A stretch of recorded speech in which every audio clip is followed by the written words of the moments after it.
faut-il savoir avant de se rendre aux Philippines? Dans cette vidéo, je vais te dire tout ce que tu dois savoir avant ton prochain voyage aux Philippines. Installe-toi confortablement, allons-y, c'est parti!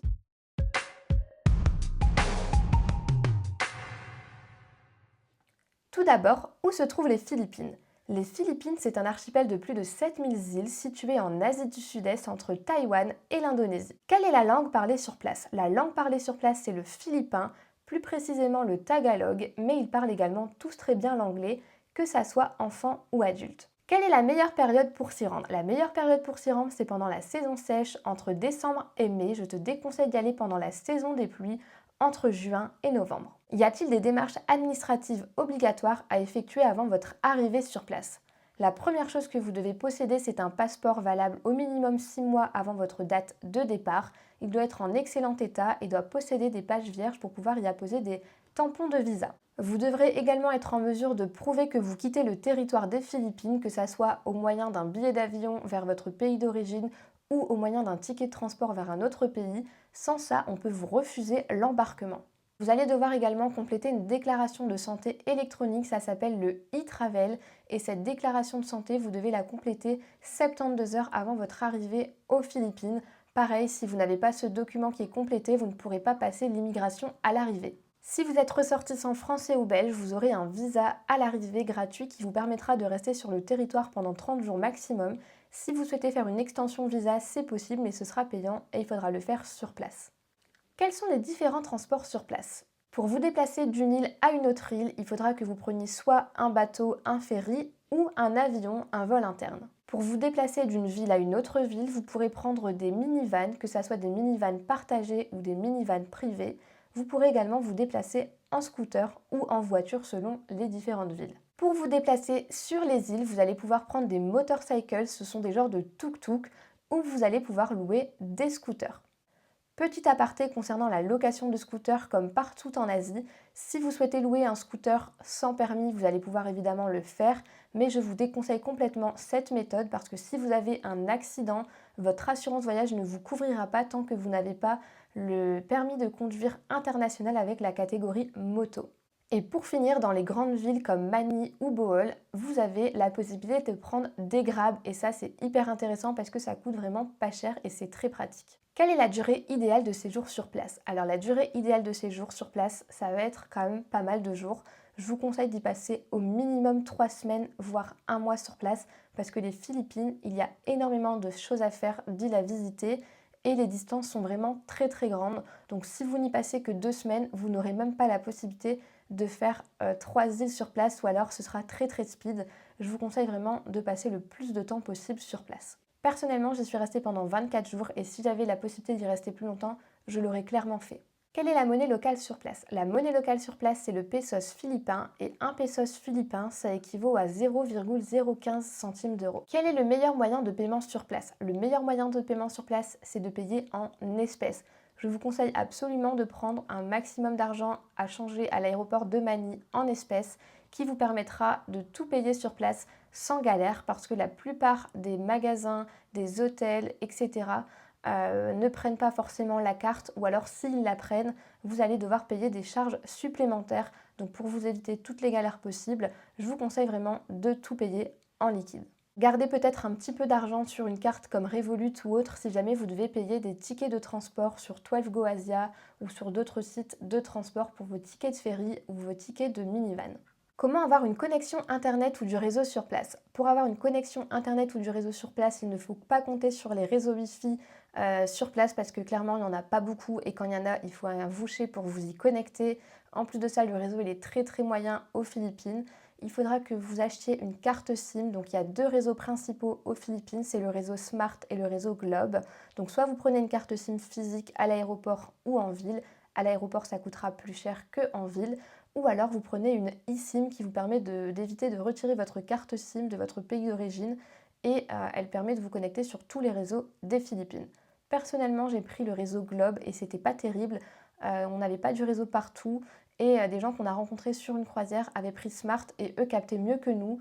Donc je pense que Smart est un peu plus intéressant en termes de qualité-prix. Quel est le coût de la vie sur place? Alors le coût de la vie sur place, il faut savoir que pour nous Européens, ce sera toujours très accessible et très raisonnable, mais c'est l'un des pays d'Asie le plus cher par rapport à ses voisins. C'est celui qui offre le moins bon rapport qualité-prix, que ce soit en termes de logement ou en termes de nourriture. Donc ça, c'est un point qu'il faudra souligner. D'ailleurs, ceux qui font un road trip s'en rendront compte en comparant les autres pays dans lesquels ils vont se rendre en Asie. Y a-t-il des vaccins obligatoires à faire avant de partir? Alors non, il n'y a pas de vaccin obligatoire à faire avant de partir, mais je vous conseille tout de même d'être en ordre avec vos vaccins habituels en Europe, comme l'hépatite B, l'hépatite A, etc. Une assurance voyage est-elle obligatoire? Alors non, l'assurance voyage n'est pas obligatoire pour voyager aux Philippines. Maintenant, je vous recommande tout de même d'en avoir une, parce que si vous arrive un problème et que vous devez être rapatrié, ça va vraiment être problématique pour vous. Moi personnellement, je suis assurée chez Chapka depuis 2 ans. C'est pas du tout un placement de produit ou une collab.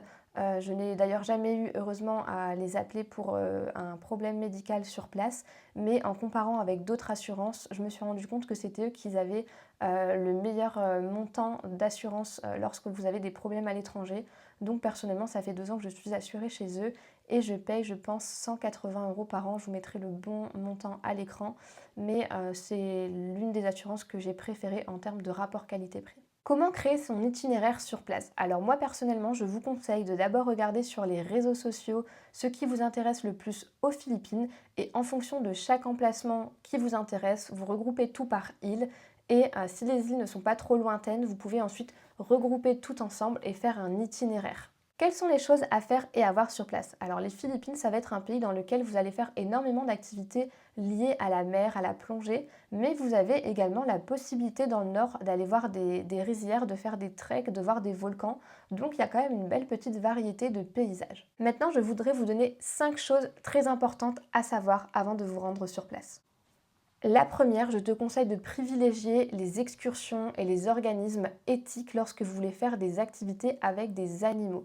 Par exemple, si vous souhaitez faire du snorkeling ou de la plongée avec des requins-baleines, je vous déconseille d'aller à Oslob parce que là-bas, les animaux sont nourris et quand les animaux sont nourris, c'est signe de maltraitance parce qu'ils sont bien souvent gavés. Il y a énormément de bateaux au même endroit. Les requins-baleines se prennent des coups de palme des touristes, donc c'est vraiment pas quelque chose que je vais recommander.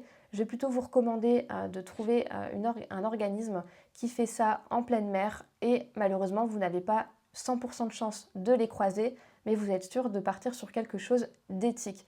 Pareil pour les tarsiers à Bohol.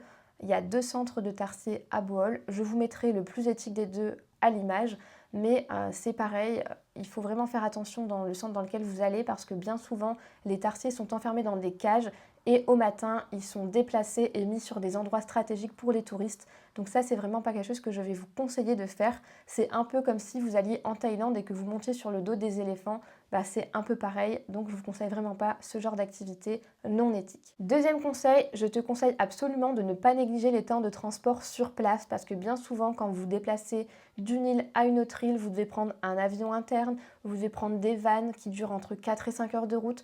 Donc quand vous organisez votre itinéraire, vous considérez que cette journée-là, c'est une journée de perdu pour ne pas être frustré dans le nombre de jours que vous allez passer sur place. Troisième chose à savoir, c'est que c'est la météo aux Philippines qui fera toute la beauté du pays. Parce que forcément, si vous allez sur des îles paradisiaques mais qu'il pleut, vous n'allez pas être content. Si le ciel est nuageux, la couleur de l'eau ne rendra pas pareil. Donc il faut vraiment que vous sachiez que c'est la météo qui fera vraiment toute la beauté des îles. Quatrième chose à savoir, cette fois-ci, ce sera pour les fumeurs. Il faut savoir que les Philippines, c'est pas un pays où vous pourrez fumer partout facilement. Il y a vraiment un encadrement qui est fait au niveau des cigarettes et il y a des zones de smoking area. Donc par exemple, vous ne pourrez pas fumer sur les terrasses d'un restaurant, vous allez devoir fumer à l'entrée, vous ne pourrez pas fumer facilement dans des hôtels. Donc ça, c'est des choses que vous devez savoir. Et également, lorsque vous emportez avec vous des briquets, ils seront interdits lorsque vous prendrez certains ferries et également lorsque vous prendrez des avions internes, on va vous les confisquer à chaque transport.